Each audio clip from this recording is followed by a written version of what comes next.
30 वर्ष झालं आम्ही ऐकून ऐकून आम्हाला फार कान बहिरे झाले। फक्त ऐकतोय, प्रत्येक जण नेता येतोय, कोण गुंजवणी धरण दाखवतंय, कोण पाईपलाईन दाखवतंय, पण प्रत्यक्षात पाणी येत नाही। तर हीच अपेक्षा आहे की लवकरात लवकर पाणी येऊन इथं यावे आणि लोकांचं कल्याण व्हावं।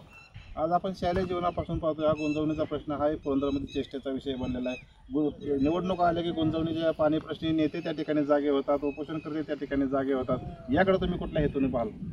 मी आता हे राजकारण वगैरे हा बाजूला विषय राहू द्या, पण माझी कळकळीची विनंती आणि मी आज हे उपोषण जे केलंय हे उपोषण नसून प्रार्थना आहे, जेणेकरून ह्या सगळ्या कार्यकर्त्यांना आणि नेत्यांना एक ताकद शक्ती द्यावं, ईश्वराने त्यांना चांगली ताकद द्यावं, शक्ती द्यावी, जेणेकरून हा प्रश्न मार्गी लावायला ते त्यांची ताकद खर्ची करतील आणि खरोखर ते तालुक्याचे नेते आहेत असा आम्हाला अभिमान वाटावा असं ते काम करतील, हीच अपेक्षा।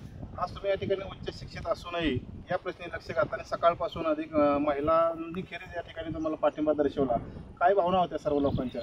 सर्व लोकांच्या इतक्या कळकळीच्या आणि तीव्र भावना आहेत की लोक म्हणतात पुढाऱ्यांनाच इथं येऊन देऊ नका किंवा मतदान करू नका, आम्ही करायचं काय, जगायचं कसं? इथं जनावरांना सुद्धा चारा नाही, 2-2, 3-3 किलोमीटरवरनं चारा नाही लागतो, प्यायचं पाणी नाही, काय करायचं हे लोकांनी? हे तळमळ रोज मी बघत असतो आणि ते बघून नावीला जाऊन हा मार्ग मला पत्करावा लागला।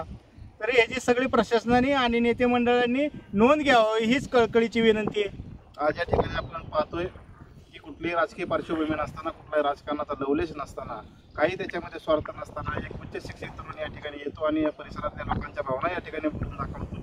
यावरून हा प्रश्न किती गंभीर असेल आणि प्रशासन आणि लोकप्रतिनिधींच्या बाबतीत या परिसरातील लोकांना कशा पद्धतीने कशी चीड येते हे ज्वलंत उदाहरण या ठिकाणी यांनी मांडलेलं आहे। आणि यानंतर या रागगावचे सुपुत्र या ठिकाणी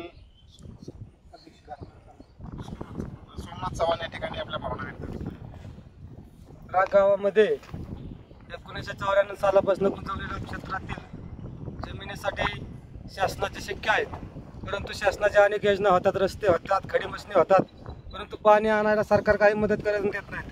खडी मशीन झाली की त्याला परमिशन देणार, डोंगर पोकारले जातात, हे सर्व या गोष्टीला प्राधान्य देतात। परंतु जी लोकांची भावना आहे की शेती आणि शेतीवर उपजीविके, शेती साधनावर आणि शेतमजूर कसा जगला पाहिजे या पद्धतीने शासन कुठलाही निर्णय घेत नाही। शेतीला पाणी आले तर सर्वसाधारण मजूर असेल, इतर कामगार असतील, त्यांना सगळ्या पद्धतीने कामं या ठिकाणी मिळतील।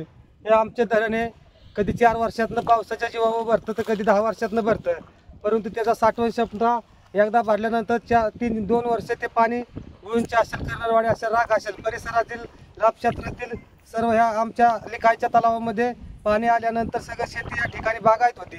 परंतु सरकारने आता गुंजवणी हे 1992 पासून पवार साहेबांनीच हे, मला तर वाटतं पवार साहेबांनी ह्यांनी लक्ष द्यायला पाहिजे होतं। त्यांच्या हातात महाराष्ट्राची सत्ता होती, देशाची होती, मुख्यमंत्री होते, त्यांनी हे कामं 30 वर्षापूर्वीच करायला पाहिजे होतं। परंतु ह्यामध्ये राजकीय आडकाठी आणून त्यांनी हे पाणी या पुरंदरचं अडवलेले आहे।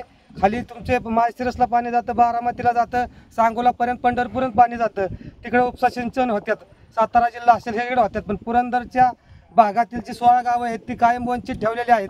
हे 16 गावासाठीच हे पाण्याचं नियोजन केलेलं आहे। त्या 16 गावालाच पाणी भेटलं पाहिजे, कारण ह्या 16 गावातच धरणामध्ये जी जमीन स्थापित झाली लोकांची, त्या जमीन स्थापित लोकांना ह्या 16 गावातली जमीन जाणार आहे, ह्याच्यावर शासनाचे शिक्के आहेत। तरी मी या ठिकाणी सगळ्यांच्या वतीने सांगतो की पहिलं प्राधान्य हे पुरंदर तालुक्यातील 16 गावाला पाण्यासाठी दिलं पाहिजे आणि गुंजवणीचं पाणी सरकारने ताबडतोब ह्या 16 गावाच्या योजनेसाठी प्रत्येक छोटे मोठे तलाव असतील, पाझर तलाव असतील, हे शासनाने या ठिकाणी भरलं पाहिजेत। अशा पद्धतीने आताच अविनाश निगडे साहेब या ठिकाणी लक्षणिक उपण्यासाठी आज या ठिकाणी आपल्या राग गावातील लिकायच्या तलावामध्ये सकाळधरणं या ठिकाणी अन्न पाणी न घेता या ठिकाणी उपोषण करत आहेत। तरी 16 गावातील सर्व लोकांनी त्यांच्या उपोषणाला पाठिंबा द्यावा हीच मी आमच्या राग ग्रामस्थांच्या वतीने, गोंचे कर्नरवाडी ग्रामस्थांच्या वतीने विनंती करतो। आणि मला या ठिकाणी एक बाईट द्यायची संधी दिल्याबद्दल मी सर्वांचे या ठिकाणी आभारी मानतो।